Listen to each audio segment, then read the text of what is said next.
officer for this PSPS event. I actually have two going on right now.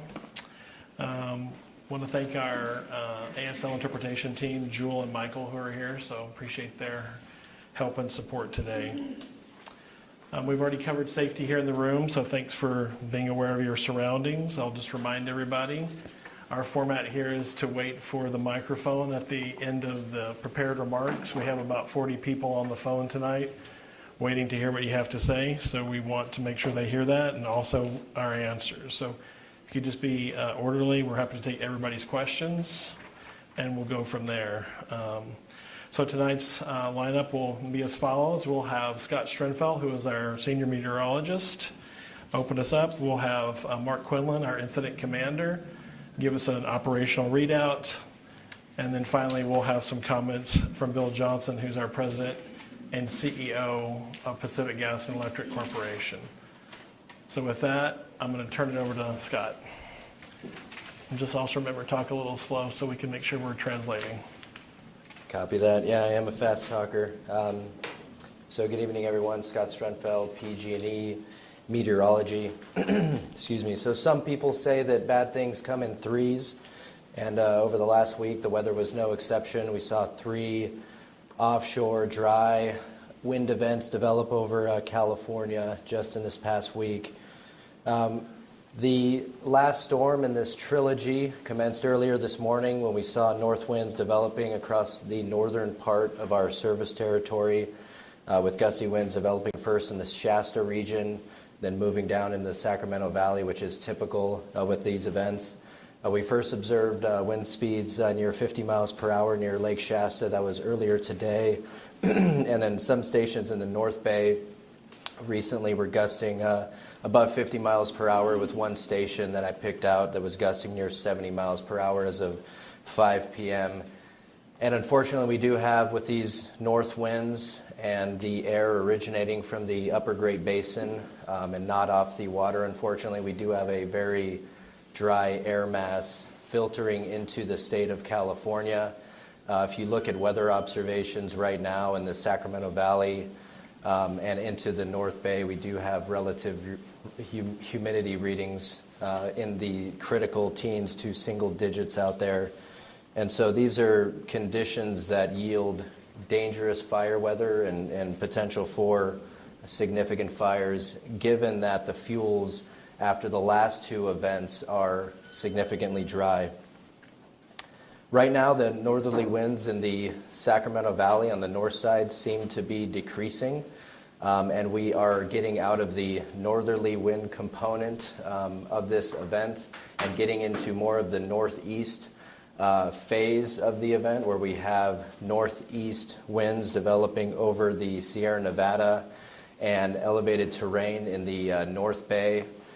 The focus of the winds looks like it will be mostly over the North Bay, but we do expect some potentially gusty pockets of winds in the East Bay and potentially into the South Bay, and we continue to monitor the latest weather forecasts and observations to see if those winds do materialize. We do also anticipate, as that weather system drops south, that another Santa Ana wind event will develop across Southern California starting tonight and lasting into tomorrow and potentially into Halloween.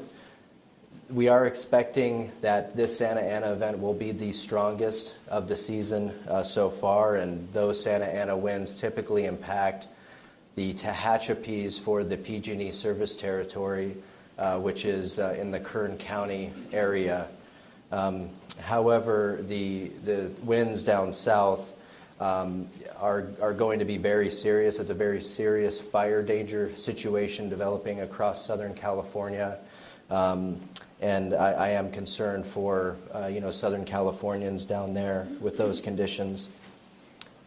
At this time, we anticipate being able to recommend an all clear for areas across Northern California impacted by this weather event by 8 a.m. tomorrow, potentially earlier for some, and near 6 a.m. right now, Thursday, in Kern County in that Tehachapi footprint that I mentioned.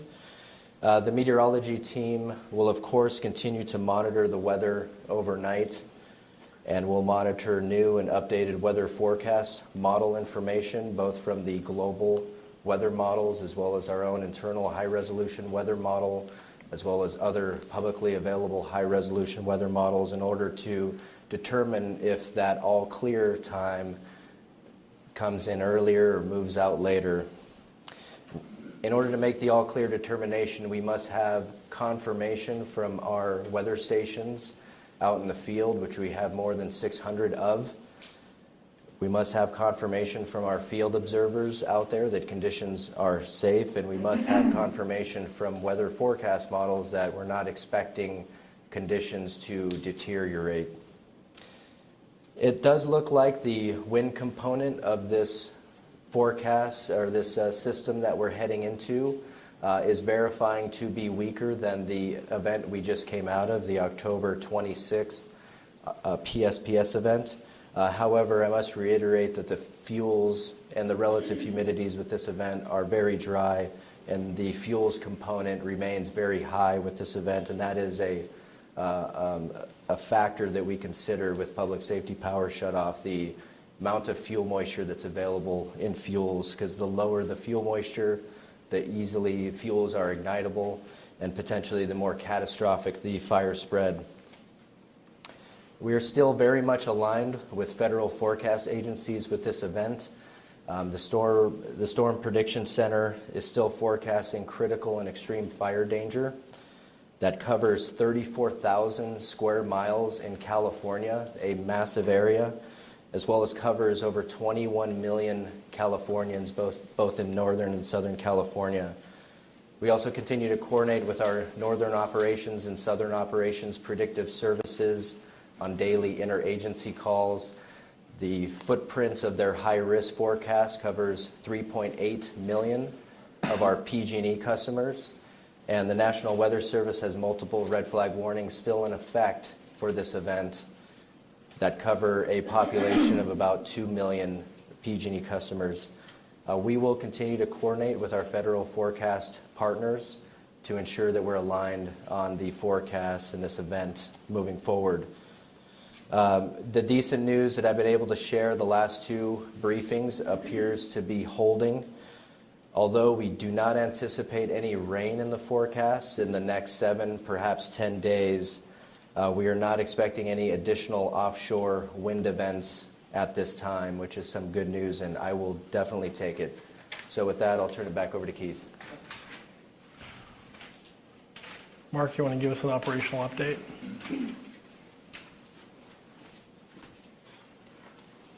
Good evening, everybody. My name is Mark Quinlan. I'm the incident commander for the Public Safety Power Shutoff events from the 26th and 29th of October, and I'm here to provide an operational briefing this evening.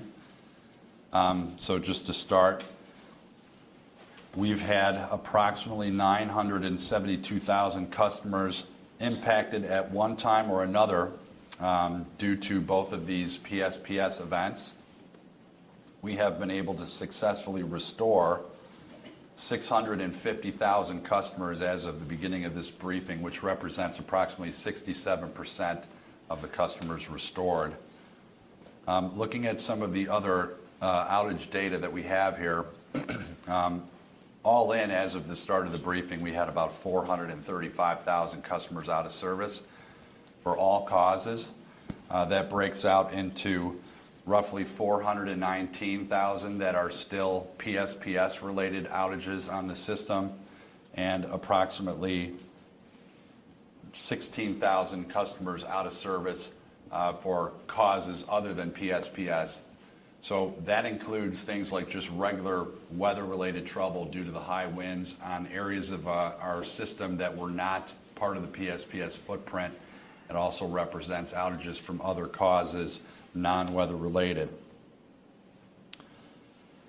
So with the two events, it's been a operationally complex day. We've been restoring the system since yesterday when we began receiving weather all clears from the 26th event. So as we're restoring customers throughout the day, we made a very good progress. By the end of the evening, we were near 500,000 customers being restored. So that was encouraging news for us. Then this morning, we began de-energizing the system associated with the October 29th event. So that was complex because you're restoring certain sections of the system and at the same time you're de-energizing other areas of the system. So a little challenging, but well coordinated and done safely without any grid disturbances to the state or the Western interconnection. So that's good news for us. The restoration efforts were really to the credit of the field resources that we've had, all completed by over 6,000 field resources and a sizable air attack on the order of 50 to 60 helicopters, most of them in the fleet, ours, some of them obtained during mutual assistance efforts, and so that enabled us to make some good progress today. I do want to cover the event from today, October 29th. What we did in this event, we sectionalized or split our distribution and transmission systems up into geographic zones to better pinpoint timing. I've talked a few times at these conferences about our intent to never interrupt customers until it's absolutely necessary to do so based on the weather forecast that we receive from meteorology. We do not want to interrupt people earlier than necessary, and we always want to restore people as soon as we can as weather conditions improve. So in order to do that, we have to split our system up into geographic zones, which enables us to be able to have more flexibility from an operational perspective. We did that approximately 11 zones. The first one to be shut off today was up in the North Valley early in the morning, about 0400 hours. And we had a few other zones in the Sierra foothills and the Humboldt coast that were de-energized around 7 or 8 o'clock in the morning. Our latest de-energization took place at around 4 p.m. or 1600. This was in the Stockton and Yosemite area of our service territory. And that's been the extent of the de-energization activities on this operational period so far. While we were doing that, we've been restoring customers from the previous event. And we've been making some good progress on that. Just to provide an update, right before this press conference, we did receive an all clear for that first area that I spoke to this morning up in the North Valley. That all clear was supposed to come in. We anticipated it tomorrow around 10 a.m. We received it actually at 1700 or 5 p.m. right before this press conference. So went through our deliberate protocol to confirm conditions were safe in the field using our field observers, monitoring our weather stations, and then made the decision to go ahead and start our patrolling and restoration process. That's a pretty involved process. Involves patrols from the ground, on foot, as well as via helicopter and fixed-wing aircraft through the assistance of Cal OES.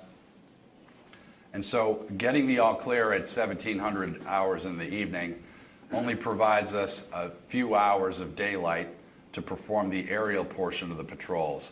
So we expect more of a push from a restoration perspective at first light tomorrow. However, we are going to take every opportunity to restore on the ground or patrol and restore on the ground this evening. So there will be some progress there.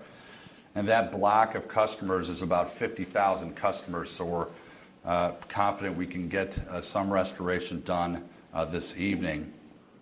Other areas of the service territory that we had in scope, we had a northern Humboldt County, Siskiyou County, 67,000 customers were originally in that scope. Weather conditions have improved and we've removed that from scope entirely. So that's great news. We have the Bay Area, Santa Clara County, Santa Cruz County, San Mateo, Alameda, Contra Costa, these counties were in scope. They are still in scope, but the scope's being reduced because weather conditions have improved. So we're shrinking the footprint of impact, if you will, in an effort to reduce customer impacts. And again, that's all based on weather conditions. The other county that we're watching is Kern County, to the far south end of our service territory. And to Scott's point, big Santa Ana event expected down there in Southern California, Edison's territory. Our staff here, my command staff, today on our period reached out to our counterparts at Southern Cal Edison just to coordinate. We serve some customers in Kern County. They serve customers in Kern County. We just want to coordinate from on two fronts, operationally first and foremost, and then from a coordination perspective and communication perspective with the local county so that we're not sending mixed messages. So we'll continue to be in contact with them through the overnight hours.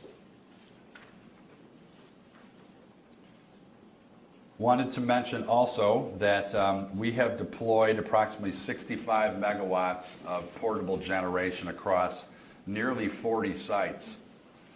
So that's a good thing. The sites vary from small installations to more larger industrial type of installations to maintain life safety facilities, societal continuity facilities like tunnels, bridges, fuel pipelines, things of that nature. So we've been tied in with our customers from that perspective. The other thing I wanted to mention was the hazards and damage cases that we found. So far, 127 damage cases that we found, and you can see some of these pictures behind me about what we're finding. We're finding wires down, we're finding broken poles, we're finding vegetation into our facilities.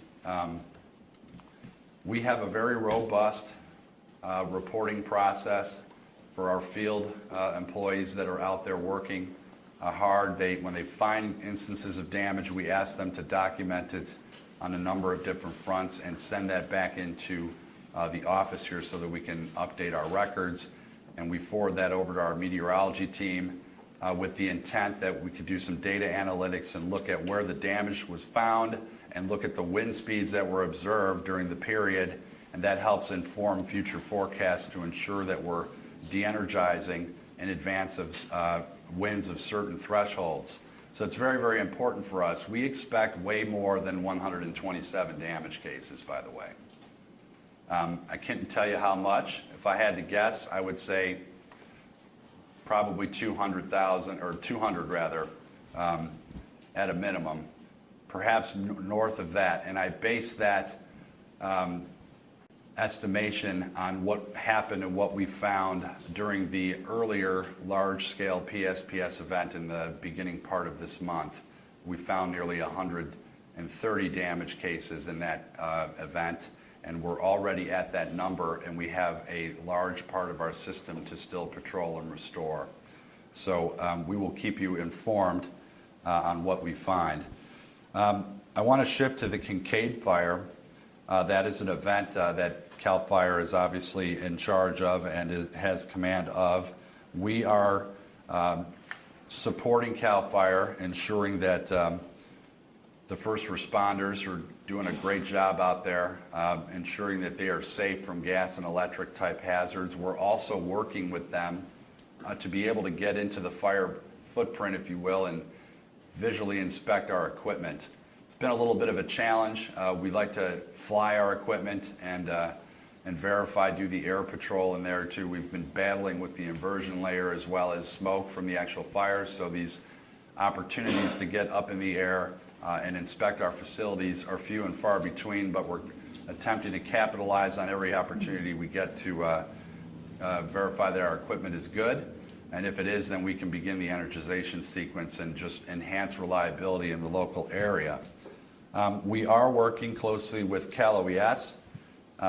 Not only are they, CAL FIRE and the CPUC, right in our command center, in the Emergency Operations Center, we're working with the agencies, interacting with the counties, One thing specific to the Kincade event is Cal OES requested that we scope out some Lake County locations for evac centers as contingency evacuation shelters in the event that the fire footprint moves based on the wind activity anticipated this evening. So we're working with Cal OES to scope out and appropriately sized generator requirements so that we can ensure that any type of shelter would be in service and in lights.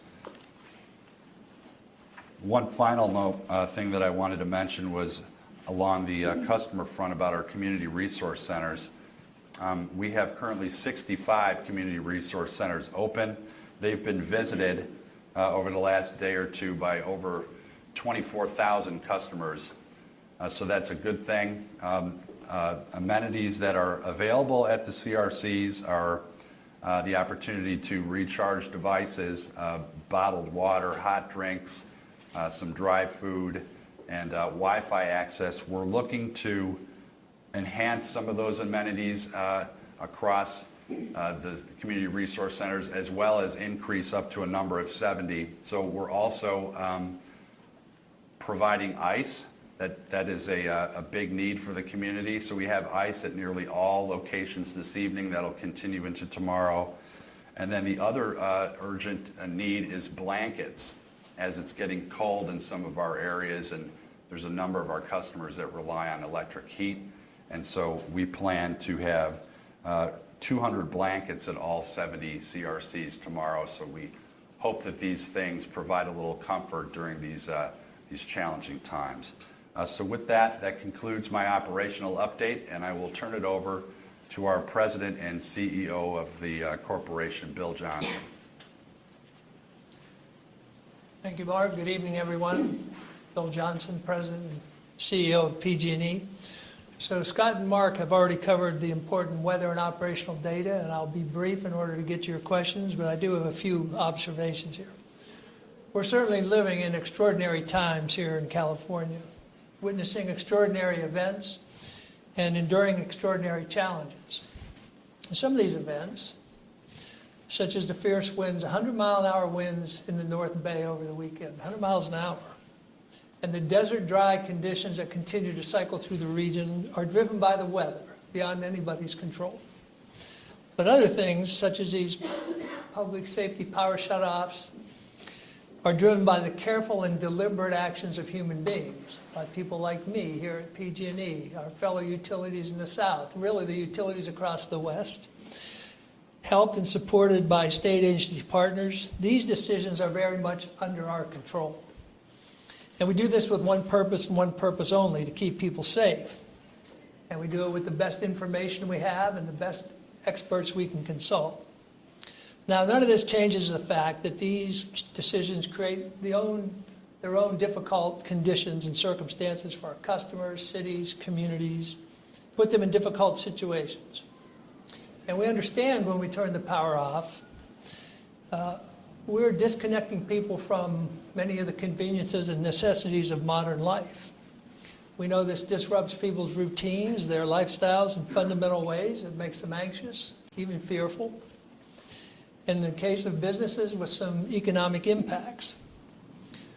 But the losses from catastrophic wildfire are forever, and they can be devastating. And sadly, we're witnessing some of those losses now for our neighbors and friends in Sonoma. Our hearts go out to them, and we will be as helpful as we can to deal with that terrible situation when we can. I haven't been to Sonoma yet. I intend to get there soon after this event, but I have been to Paradise 3 or 4 times already. I've been to Santa Rosa. I've been to the site of the Tubbs fire. I've been to a number of the sites in the North Bay fires. And I just have to say, I am intent on doing whatever we can to avoid those events in the future. These large-scale shutoffs are not the way we want to serve customers. We want the shutoffs to end as badly as anybody. But when a choice comes down to safety or something else, we're going to choose safety. And I am going to choose safety. That's the choice we made today. That's the choice we've been making over the last couple of weeks. And that's the choice we will continue to make for as long as these dangerous weather conditions exist. So let me say to everybody in Northern and Central California, thank you. Thank you for your patience, your understanding. Thank you to our friends at CAL FIRE, Cal OES, Cal ISO, CPUC, and others that have brought much support to these events. Special thanks to the first responders who put themselves in harm's way to deal with difficult circumstances. And thank you to our thousands of employees and contractors and mutual aid crews. We have people here from as far away as Florida and New Jersey. And one of the great things about the utility industry is that we help each other out in times of need. And so we have a number of people here helping us. And so thanks to all those folks. And unfortunately, as I and Andy have often said at these, there's one more item I need to address.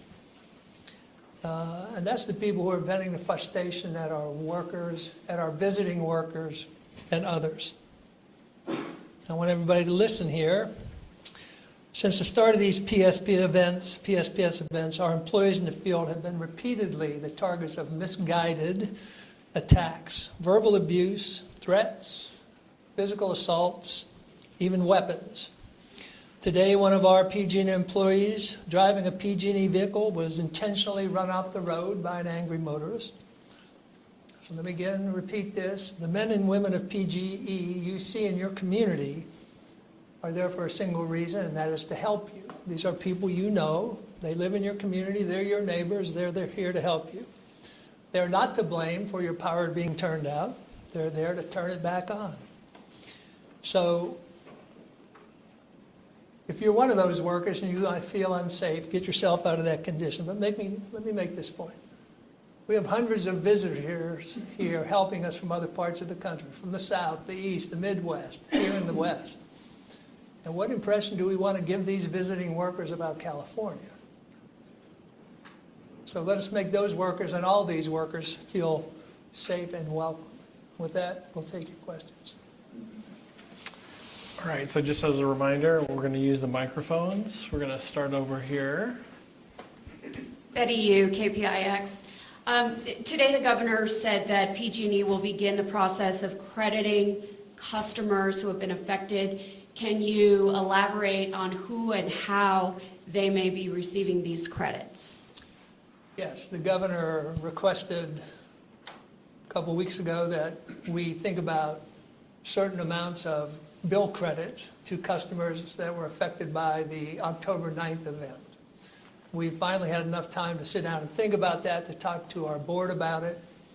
And we thought that some of the things we did in that didn't go very well, our website, all those issues. And we thought this was probably a pretty good idea to show a little recognition to our customers that some of those things didn't go right. So what we told the governor and his folks today is that we agree with his suggestion. As to how that gets done, the mechanics, I don't know the answer to that. We'll be getting around to that after this event. Follow-up question, curious as to whether you have power right now at your home, and if not, how are you dealing with the shutoff? I do have power. I live here in the city. I don't have power. But many of our folks don't. Many of the people working in the field don't. And I've been spending many of my hours here where we do have power, here in this building. Come over here, Jim. Hi, so can we get the numbers a little bit more clear if you can? So there was 972,000 customers that lost power during the last PSP. Of those, 650,000 have been restored, right? And right now, there's 419,000 of those are without power because of the second PSP? Or Mark, can you? No, I appreciate your question. The numbers are confusing when you look at them at any given moment in time because they're fluid and they're moving, right? We've got customers being restored and customers taken out associated with two different PSPS events over two different date ranges. Then you had the emergent outages that happen every day in the electric utility industry at every city across the land. So those all come in, and if you ever look at the numbers during any point in time, it's difficult to understand true conditions. So the numbers that you shot were good. The 979, wrong page, let's see here. 79. Let me just put my eyes on here. Yeah, just north of 970,000. What that represents is every PSPS outage that has impacted a customer at one point or another, right, over the course of those 2 windows. The event on the 26th and then the event today. So the event today, we haven't even de-energized everybody that's associated with that scope. So we anticipate those numbers going up. And at the same time, we anticipate the numbers coming down because, as mentioned, I issued an all clear and we're in the process of patrolling and restoring, right? So just pretty dynamic times in terms of customer numbers. So Mark, maybe to clarify, what's a current outage right now? Folks that are currently out. At the start of the briefing, the current customers out, thank you, Bill, at about 1,700 right before coming in here, 435,000 across the entire PG&E footprint. And what do you expect that to go to before, yesterday you said 600,000 yesterday, is that number still hold for? That's a great question. So I think the scope, if you recall from yesterday, was between 200,000, a little north of 200,000 that represented just distribution customers, and about 600,000 if you filtered in the transmission component of that. We were able to put that together and reduce that scope under the 600. It was near 400,000 to 500,000 customers. And so, right. So that's been in the process of being executed today. Again, a lot of it has already been, shut off with more to come, and some of it's being restored as we speak now. So I apologize that it's hard to follow. It's just very, very dynamic. Right now, of the 435,000 that were out at the start of this briefing, about 420 of them were related to PSPS. So, Bill, last night the PUC announced what they call decisive new actions. They are launching a formal investigation into the public safety power shutoffs, re-examining how to prevent widespread PSPS events, ensuring that customers don't get charged for the days that the power is out, expanding wildfire mitigation plans. Can I ask your reaction to that? Well, the CPUC is the regulator of the utilities, of which we are one. They are charged with overseeing our behavior, our actions. Just given the widespread nature of these things, I think this is all prudent steps for the Commission to take. This is really the first year of significant for us, and I think for the industry, of PSPS events of this size. And so I think it's a good thing to look back and say, what can we do better? Do we need to change the pace at which we're hardening systems? Do we need to focus on different things? So I think it's a wise choice. In your filing in federal court yesterday, you talked about the Kincade fire. You also talked about the June 25th fire in Monterey, the Lone Oak fire. And what struck me was the cause was listed as possible due to a bird strike or a bird hit on a power line. Is our system that delicate that it can't handle a bird going onto a power line? 2,500 acres were burned as a result of a bird hitting a power line. Well, you often see birds sitting on power lines, which is all right. But if you have a bird hit it at the right angle and the right speed under the right conditions, it is like a piece of vegetation that catches fires and hits the ground. So that's really what it was about. Everybody's system is prone to that across this country. A former commissioner tells me that she was pushing years ago for exactly that reason, to have lines covered more, insulated more. Should PG&E have insulated their lines more quickly and more often across the system? So I can't tell you what should have been done. I can tell you what's being done. And we have a program underway to put up insulated lines, hardened wires, tree wires, do more of this. And one of the things we're thinking about as we get farther into this PSPS season, do we need to pick up the pace? Do we have to accelerate those things? And that's, as soon as we're out of this fire season, those are exactly the kind of things we'll be focused on. And just to follow up on that, can you give us any sort of an idea of how much hardening you've done, how much insulated wire you've installed, say, over the past year? But also, one big question from our viewers is that they want to know how many miles have been undergrounded in the past year. Can you give us both those figures? I can give you the hardening figures. It's about 100 and some miles with a target of 150 this year on long-term target of 7,500 miles. I do not have at my fingertips the undergrounding miles. Right, that's 7,500 miles over 10 years out of a 25,000-mile system in the high fire danger areas. I mean, people are going to say that's just really a fraction, which is accurate. I mean, is enough being done to harden these high fire risk wires? If you look at what this company has undertaken this year, the amount of work is just phenomenal. In the high fire districts, in terms of inspection, repair, hardening, all these things. And so we are making good progress. As I just said, we need to, at the end of this season, decide, are we prioritizing the right things? Do we have to speed up A and slow down B? And that's exactly what we'll be doing. The only other question I had is that, and it was from several viewers actually, they questioned whether PG&E should continue to exist.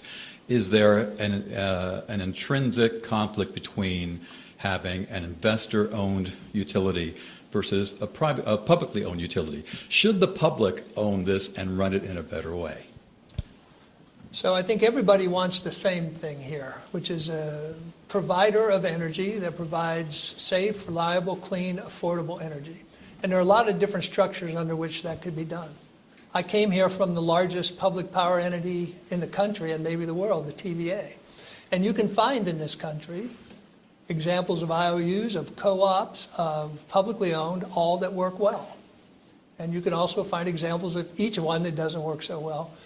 I think what we all need to remember is regardless of eventual ownership, structure, or any of those things, these challenges don't go away. The risk doesn't go away. It doesn't get any smaller. And so however this turns out, those are the things we have to focus on, mitigating that fire risk. Christian? Christian Captain here from KTVU. Two questions. First, I wanted to circle back to the question about compensation for customers. I wanted to see if that compensation was only for the October 9th PSPS incident, or is that something you're going to be looking at for other PSPS incidents? And then also to our meteorologist, wanted to look at the longer term forecast, because we've just been hearing about how we're looking at the rest of the fire season. Want to get your long-term forecast. Are we looking at more of this in the weeks to come, possibly a month to come? So if we could first talk about the compensation. Sure. So what we have done is responded to the governor's request. And this is not the usual course. I don't know of anybody ever doing something like this before. Certainly not tied to any tariff or any particular rate schedule. As I said when I started, these are extraordinary times. That was an extraordinary event, and I think some recognition of things that we didn't do well or appropriate. And we've admitted them. We admitted them in the moment. I talked about them right here at this podium. Going forward, I think we need to have a policy debate or discussion, I don't know if debate, discussion about what is the right way to deal with these interruptions. Is there some standard that you should meet? So that's what we anticipate doing in the future. Now on the weather, I'll turn to Scott. Yeah, in terms of the, excuse me, in terms of the forecast, really the global weather models break down. They are unable to resolve reliably the pattern after about 7 to 10 days. And so what I can tell you is that in the next 7 to 10 days, we're not anticipating another offshore wind event. I can also tell you we're not anticipating any rain. So essentially, we're still in the potential where we could have another offshore wind develop before the rain arrives. It's really that race. Are we going to get a widespread winter storm, or are we going to get more offshore winds? And if we get into November, like we saw in the Camp Fire, right, November 8th, if we get into later in November, even December, and we have zero rain, if we get an offshore wind event, we're going to be very concerned because fuels are not recovered. There's no recovery in the fuel moisture. And so I don't know what those details look like out in, let's say, mid-November and beyond, because it's very uncertain at that point in time. But what I can tell you is if we have no rain and another offshore wind event developing before rain, then we could potentially, be right back here. Jim? On the transmission line where you filed the CPUC report, the Kincade origin, had you corrected problems, any problems with that in the post-campfire inspection assessments? I believe you said in the press release that was part of the post-campfire. That's one question, and I have a follow-up. Yes, that tower was inspected twice last year and 2 more times after the campfire, one by a climbing inspection one by drone, which is a very good way to do it. I believe there were 5 maintenance items that were fairly minor. 4 of those were fixed. The 5th was painting, and we hadn't had a chance to go paint the structure yet. But yes, it was reviewed twice after campfire. And a follow-up, given what's happened, do you plan to reassess your protocol in terms of de-energizing both transmission towers and distribution in the future? We're always open to adjusting the plan and learning from experience. So, this year we'll be looking back at our events, and we'll be looking at the thresholds and seeing if there's any improvements that can be made. We'll also be tied in with our partners to the south in Edison's territory and San Diego as well, because we're all at risk of PSPS events, and we all have PSPS programs, and there's an opportunity to get together as peers in the industry and understand what's working well, what the best practice is. I'll say that the 3 service territories are diverse as it relates to size, as it relates to vegetation penetration, and as it relates to maturity of PSPS programs, with San Diego having a program since post 2007 fire season and having 10 years at this, and us putting our PSPS program in place last year, and this being our first year after the initial launch of that plan. So always opportunities to look at different thresholds, and we intend to do that in the off season. Here in the middle. Hi, I have several questions about communications. First, how do you plan to reach customers if cell phones and landlines are down? As we've heard that about 1/3 of the cell phones in Marin were not functional, or cell towers in Marin were not functional. Well, we have a communication protocol where we attempt to notify customers in as far in advance as possible. It typically starts at 48 hours out. We actually notify agency partners and public safety partners at 72 hours out, so that they're aware and they can start taking proactive actions to prepare when the notifications begin to our customers. So once we get through the 48-hour notice, we notify again at 24 hours out. The reason we do that is because on occasion scope changes. Been talking here the last week about how weather conditions change, and sometimes the footprint of the impacted area changes as well. So at one point we could be forecasting 20,000 customers could be interrupted, and then weather conditions change, and now it's up to 30, or now it's down to 10. And so what we want to do is communicate a couple of times before we execute, and as far in advance notice as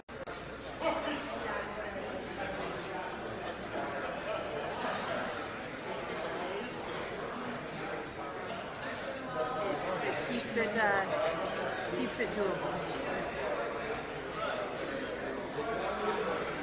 I need some.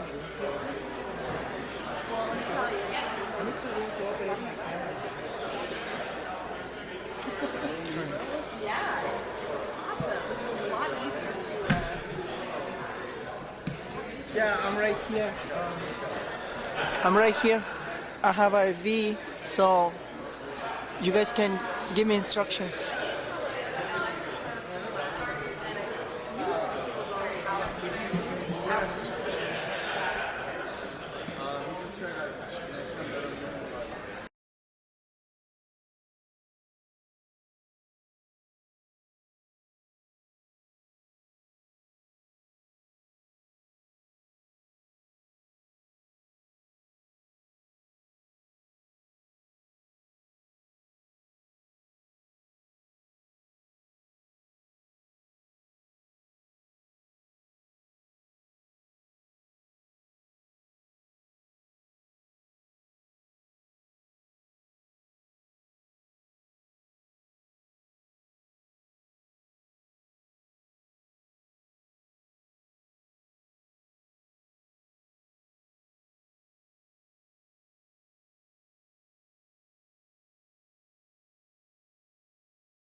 you to sit down in front like something special, huh? Is that okay? I want to do social media. Do I have time? You don't want me here, Robert? I'm just giving you a hard time. Doesn't matter what you say. Can we? It doesn't matter what you say. Yeah, I'm going to give you a hard time. Can you sort out phone numbers? Why? I need it. Actually, I'm already burned. Look at my face. Why? Because I still have your number and Jonathan Cox's number mixed up. Okay. Who's that saying? You took Jonathan's number. Yeah, I gave you my number. But so just tell me your number. Because it's probably in here. How about I just do this? And then you have it. And you can, it's Jonathan Cox's old number. Yeah, and I probably just need to change it to 03. Yeah. But see, I have two numbers for him, and that's why. Yeah, his is the 605. Yeah, so I think I have both of them in there. Yeah, see, that's what. Yep, his is the 605. So I just, now I'm calling edit. So I'm going to just check. 1, 2. Oh, sorry, hold on. I'm going to put my phone down. Check. It's cool. And then new. This is your set.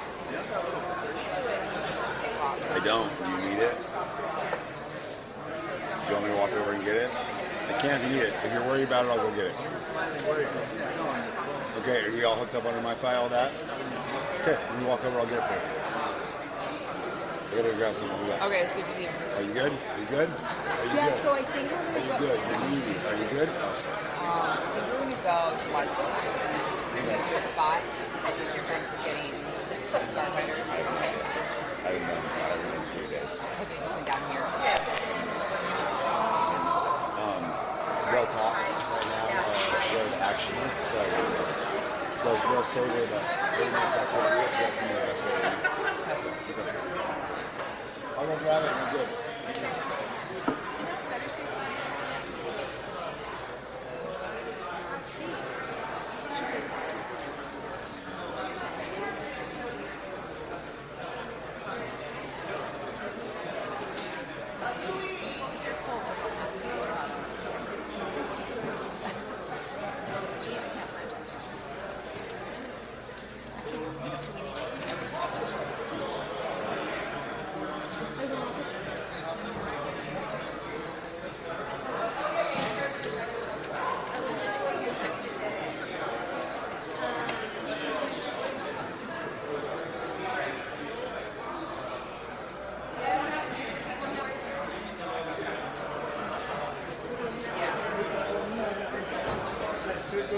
Right, so I'll wait till you're there. And then I'll see that ready for and then natural pause.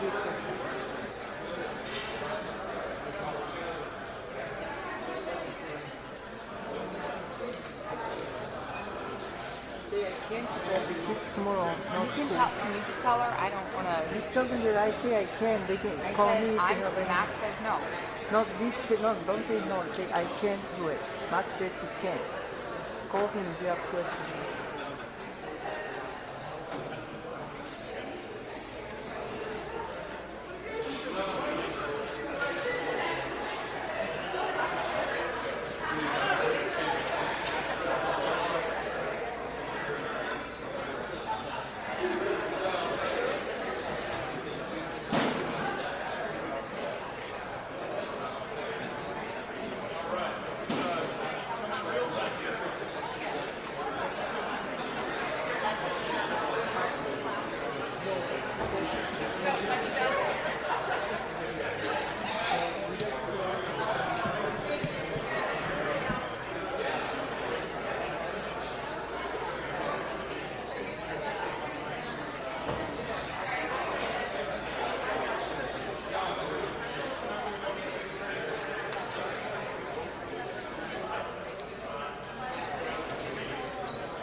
So, I walked too far away and I lost the connection. We need to go ahead and get out of your Facebook. Sorry about that. I went, uh-oh. I'll be with you in just a second. Open live streaming on both sheriffs and county? No, only sheriff. Oh, should we not then? Brianna asked me to do county. Give me 2 seconds. Sorry, Hada. I'm sorry, I'm having technical difficulties.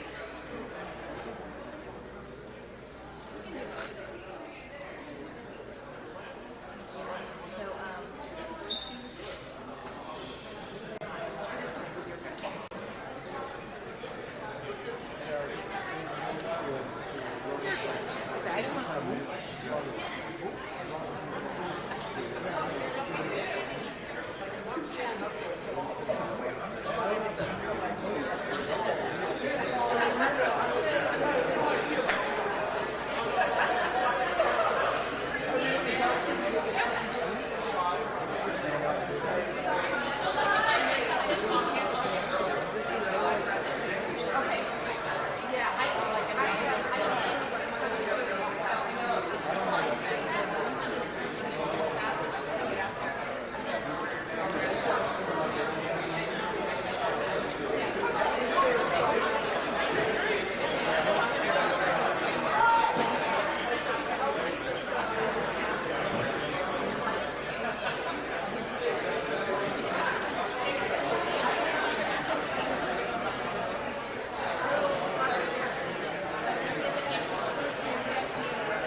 I will. I promise. Have I not been staying close? A little closer.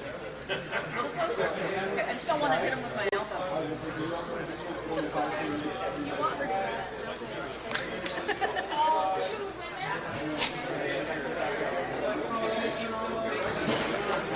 Good? Do I sign like this? Yeah, what is comfortable for you? Yes.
All right, microphone test, 1, 2, 3. This is the 6:30 p.m. press conference for the Kincade incident affecting Sonoma, Lake, and Napa counties. I'm Jonathan Cox, Division Chief and Information Officer with CAL FIRE, Incident Management Team 6. Just to start things off, as usual, if you could mute your phones and take any conversations outside of the press conference area, it would be greatly appreciated. Additionally, we will have a Spanish language version of this press conference immediately at the conclusion of the English language. Additionally, we will have time for questions and answers for those who are on the stage, and we will also have time for one-on-one interviews at the conclusion of the entire press conference. With that, I would just like to take a moment. I know a lot of people stand behind me at these press conferences, and although a lot of the information comes from here, a lot of the hard work, decisions, and support comes from who stands behind this podium.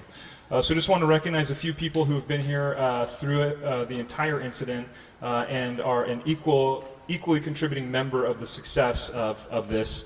And that starts out with the supervisor, Supervisor Gore, Supervisor Zane, Supervisor Hopkins, additionally, obviously, the chair of the board, Rabbit. Also, the mayors from Healdsburg, Windsor, Santa Rosa have all been by our sides, and we truly appreciate that. As far as chiefs go, Chief Navarro, Chief Gosner, you see them up here as well from the city of Santa Rosa, are an equally important member of the decision-making process and very valuable to this. And finally, just for the elected officials you see up here, one of the greatest supports we have in the fire service is a lot of these advocates behind us. Assemblymember Wood, Senator Dodd, Assemblymember Levine, Congressman Thompson. We appreciate their hard work, and we appreciate them literally standing by our side through all of this. So just to start things off, where are we at right now from this morning? We are now at 4,870 firefighters, personnel on the fire line as of right now. The fire grew slightly today. We're at 76,138 acres. We are still at 15% containment. So 76,138 acres with 15% containment as of this evening. As far as the structures that have been destroyed and damaged, the damage inspection process continues. And with that, we can confirm 189 structures have now been destroyed. 86 of those are single-family dwellings. In addition, we have 39 structures that have been damaged. 26 of those are residential structures. Currently, we have 27 helicopters assigned to the incident. Those rotary wing helicopters have dropped 2.1 million gallons of water on the fire since the beginning of this incident. Our large air tankers and entire air tanker fleet have dropped just over 1 million gallons of retardant as well. For this evening, we do have red flag conditions that we are under again, and obviously the offshore wind. The fire has made it to the edge of the Tubbs burn scar, which obviously is about 2 years old. And finally, the last piece of information that's changed since this morning that may be of interest is we now have a single evacuation map that incorporates all 3 counties. That URL you can find behind me up on the wall. So there's a single map for all 3 counties for people to reference for evacuations. With that, and to get some information on the current weather conditions, I'll hand it over to Ryan Walburn from the National Weather Service. All right, well, that's easy for you to say. So the red flag conditions do continue right now through the overnight hours until 4 o'clock tomorrow afternoon. That's Wednesday afternoon. Right now we still are seeing wind gusts of around 50 miles an hour up near Mount St. Helena. Those are impacting the fire, as we've heard. Right in the center of the fire, we're still gusting about 35 miles an hour, and the humidity values are observed at 6% right now. So we're all feeling good, but the conditions remain incredibly dry and windy out there. We do think as we get towards midnight tonight that the winds will start to die down, and as we wake up tomorrow morning, we'll notice that the winds are much lighter. Nonetheless, the red flag warning will continue tomorrow. We have switching winds. We're going to get a little bit of a southwest push, so this ebb and flow that Jonathan talks about will continue with the very dry conditions. And as I've reported previously, the weather does look more favorable as we head towards the end of the work week and into the weekend. Unfortunately, still no rain in the forecast. Thank you. Speaking next to talk about fire behavior is Steve Vollmer, our fire behavior analyst. Good evening. With the northeast winds that we still are currently feeling up there on the mountain, everybody's still anticipating those high rates of spread, the erratic fire behavior. We're also seeing that push some of those fire embers back into the main burn. So it's very advantageous for us in some areas, but very destructive in others. The crews are actively engaged up there. They're looking for those spot fires, and they're being as safe as they possibly can in where they're working. The fuels in the area are critically dry. The meteorologist said that the relative humidity is going to be 6% tonight. The live fuel moisture up there is at 50%. 60% is critical, so it's well below the critical threshold. That's why these spot fires are so important to the firefighters, so that they can find those and actively get them out quickly so that we don't have any other issues. As we go on through the week, we're going to see that fire threat and the fire behavior slowly diminish as we start getting those more favorable conditions. However, the deep-seated heat in the big stump holes and the trees that have been weakened by fire, as well as the wind, still cause us problems, as those tend to roll out and roll downhill and start new fires for us. Thank you.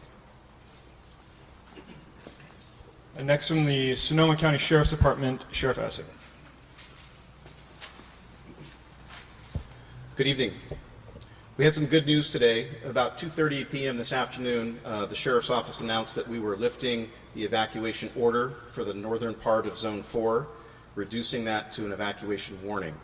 What that meant is that 2,400 people in the northern part of Zone 4, the Dry Creek Valley, north and west of Healdsburg, were able to return to their homes today. They're able to do that without having to have a permit, and there was no need for identification checks. However, as those people went back to their homes, we want to caution them to be vigilant. Because of the high winds, we do have a number of branches down, so roadways may be different than what residents saw when they left. So please be aware of those hazards. Also, many of these people are still returning to homes that are without power because of the PG&E power shutoff. So we want people to be vigilant, be aware. Communication may not be great. As I've mentioned before, when people are returning to evacuation zones, it is still under an evacuation warning. So what that means is that if you hear deputies in your area with a high-low siren, it means to be vigilant, pay attention to those, and the high-low siren will tell you that conditions have changed and you need to leave again. However, based on the best information we have at this time, we believe the risk is low enough that we can allow people back to their homes, and we know there's a lot of anxiety to get back there. We will continue to watch the fire very carefully tonight. We have over 260 deputies and peace officers from our allied agencies on patrol, and we are being supplemented by approximately 200 National Guardsmen who are also out there patrolling neighborhoods to ensure that we do not have any incidents. A couple interesting things I want to note that's happened in the evacuation areas over the last couple days is that the Alameda County Sheriff's Office, who's been assisting us with our public safety partners, they were photographed today helping ranchers feed their cattle. And we're going to put up some photos later on the Sonoma County Sheriff's Office Instagram and Facebook page of showing these officers out there helping people, working hand in hand to help feed livestock. We also had a number of deputies who were out in areas where trees were down, and they were able to assist residents in cutting up some trees and clearing roads. And we hope to have those photos posted for you as well, so you can see the amazing work that our deputies and our public safety partners are doing in these evacuation zones. Next, I want to give you a security update. Unfortunately, today, we took 3 reports of looting in some of the evacuated areas. Those reports are essentially cold burglary reports. We do not have any arrests behind them. They were simply incidents where residents had discovered that in their absence, that their home or their business had been broken into and items had been taken. The Sheriff's Office is currently investigating all these cases, and I can assure you that if we are able to determine those responsible, arrests will be made, and we will prosecute those people to the fullest extent. As I covered earlier, we've made 3 arrests for unauthorized entry. That number has not changed. The Sheriff's Office is doing everything we can to get you back into your homes. We realize the anxiety there. We're going to continue to monitor the weather, and as we get advice from CAL FIRE and weather, we will hopefully have good news in the coming days to get people back to their homes. I want to also mention that our media partners throughout Sonoma County have been doing amazing work to keep everybody informed. One particular case I want to call out, the Press Democrat, has over 30 reporters in the field providing information, gathering news, and disseminating it. In addition to all the other local media who is here tonight, we truly appreciate your partnership in helping keep the public informed. Hopefully we'll have some good repopulation news for you in the next few days. I was able to visit the shelter across the street again today, and I have to tell you, the people that are over there are troopers. They're incredibly resilient. Many of them are wanting to get home, and that emotion certainly shows on their face. It's important to realize that we need to be empathetic to those who are without shelter right now, and if you have the ability to help someone who needs shelter or to be able to volunteer right now, it's certainly a need that's out there. So thank you very much for your cooperation with our public safety partners. Again, if you see peace officers at checkpoints or in evacuation zones, please follow their directions, and we appreciate your patience. Thank you. Speaking next from the California Highway Patrol is Captain Wolf. Good evening, everyone. Captain Aristotle Wolf, I'm the local CHP commander. California Highway Patrol continues to support the Sheriff's Department in their law enforcement and public safety efforts, and we remain on maximum staffing, not only here but throughout the Bay Area, and we've added elements from other Bay Area offices to help you here in the county. And we'll continue to do that. So far, I want to thank everyone. The repopulation efforts that have happened so far, people have been orderly and cooperative for the most part. Traffic conditions have remained favorable. Just as those areas expand, I just want to remind people not to enter areas that are still under evacuation. Again, they're there for a reason. Some very smart and hardworking people have decided that that's why they're there, and you need to abide by that. To the point of other behavior, we'll continue with our allied agency partners and people from mutual aid from all over the Bay and points beyond to enforce the law vigorously. There are more cops out there, not less. We've made 10 DUI arrests since this incident started, and we just don't need that right now. So one of them even just drove right up to one of the closures that one of our people was on, and sort of a freebie, I guess you'd call it. But anyway, so please be safe, take care of each other. Thank you. Next, I'd like to welcome Barbie Robinson, the Sonoma County Director of Health Services. Good evening. I'd like to provide a couple of health reminders for the community. First, I want to talk about air quality. Due to the Kincade fire, the Sonoma County Health Officer has issued a health advisory. And what that means is that all residents should limit their exposure to outside. And if you have medical conditions, please consult your physicians and your providers in regards to the safeguards that you need to take to protect your health and well-being. Secondly, I want to talk about food safety. As you know, many of our evacuated zones have been without power for several days, and our advisory is that if you have been without power for more than 4 hours, please, please, please disregard any of your food products in your refrigerator. Any products that are 40-degree temperature or higher are not safe for consumption, and so please dispose of those foods. It's better to throw those things out than to become ill. And then thirdly, we know that this fire has caused distress for many residents, and we just want everyone to know that there are mental health resources, crisis counseling resources available to the community to provide support. If you're in need of those services, please call 211 and they will be able to connect you with providers that can provide support and resources. And then lastly, we are under a cold weather advisory over the next few days. And so we want to warn individuals, in particular our unsheltered population, that they can seek shelter at many of our evacuation shelter sites.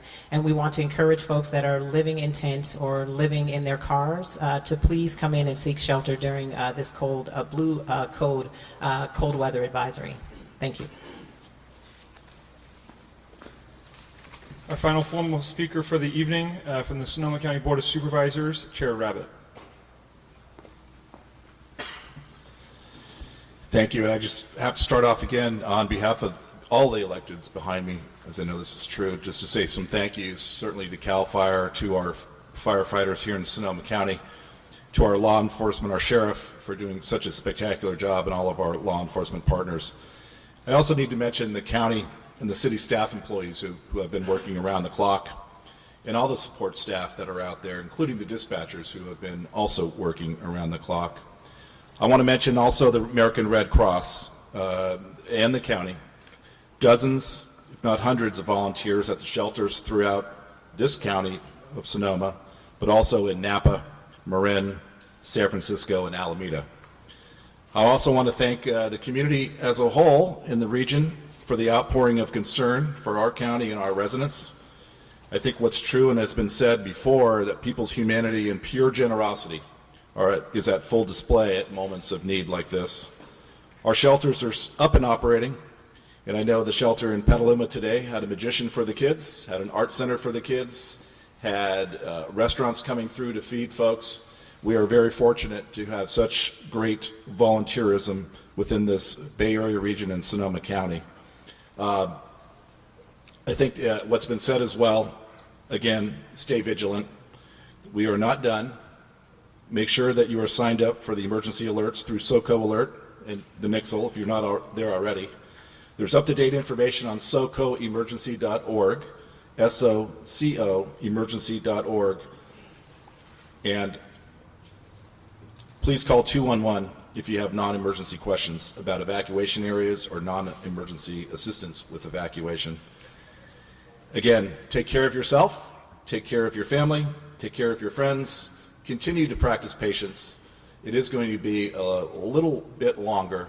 We all are, our hearts and prayers are with the firefighters out there doing a spectacular job, but with the situation so fluid, with the wind still blowing, we're not through this yet. Thank you. Thank you. And just to summarize a few points, we are under red flag conditions tonight. As we talked about earlier, this is going to be the hopefully one of the final tests of these fire perimeters, especially on the western side, the Highway 101 corridor area. That is also the reason why the evacuation orders remain in place for a majority of that part of the county. There is a large contingent of resources in the populated areas as a result, and rest assured there are hundreds of firefighters around those populated areas to put up the strongest defense possible as these winds surface. And finally, the map for the single evacuation area for all three counties. It's behind me. I mentioned it earlier. I just want to acknowledge the hard work that does not get seen but is critical to information getting out, and that's the work of the County Emergency Operations Center and the OES staff that works in there. Phenomenal work. That's a direct result of it, and it's something that needs to be acknowledged because a lot of times they do such an incredible amount of work that gets done off-site. With that, I'm happy to answer, or anyone up here is happy to answer any questions. Can you talk about firefighter injuries? We heard a report that someone fainted out on a fire line today, and then just in general, how firefighter morale is doing. You know, you all are working really hard. Yeah, great question. So the question was about firefighter injuries on the line today and morale. I do know there was at least one medical emergency on the line. I understand that it's a minor medical emergency, and I don't have anything further. How are you guys holding up? Good, yeah. It's we're almost a week into this incident now. Crews are on rotation. I think the best way to describe it is we're in a battle rhythm is the best way to put it. The days, the shifts are very structured now. We have resources that are assigned to areas shift over shift, and I think firefighters are ready to turn the corner after this wind event and really put some closure and some stability back into the community. Any other questions? Yeah, keep going. Can we talk about the wind direction and how I know the fire was headed east, but now with the wind moving back, what areas of Sonoma County are you most worried about? Yeah, so I think that's a valid question. What areas are we most worried about, and especially tonight? It really is the wind that is that offshore wind that is pushing from that northeast direction. The offshore winds are, the first night, if you remember, the fire grew 10,000 acres in 8 hours because of the offshore winds. Those conditions tend to push the fire downhill, and our biggest concern is this western perimeter south of Windsor into the northern part of Santa Rosa, where the winds would be blowing. That is why there is such a large number of resources in that area, and that's why we have the additional contingency branch to, chase spot fires and do kind of point-to-point defense on structures. Are there a lot of firefighters in neighborhoods on specific structure defense? Yeah, there is. So structure defense is a priority as well as perimeter control. Those are our two tactical objectives at the moment. Hi, can you explain a little bit more behind that containment number and why that number hasn't gone up in the past 24 hours? Yeah, so the question was why the containment number hasn't gone up. If you remember, we were at 10%. We dropped down to 5% after that the fire made a big run this weekend, and now we've been able to fight back to 15%. The reason that it's holding at 15 is really because the Lowe's lines are going to be tested tonight.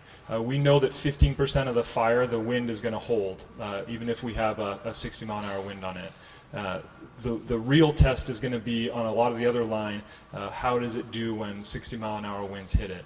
I think after this wind event goes through, you should see some bigger containment numbers coming up in the later part of the week. All right, with that, I'm just going to take about 30 seconds to stop the recording for the English language version, and we'll roll right into the Spanish language version. Just want to say thank you to everybody. This concludes this portion.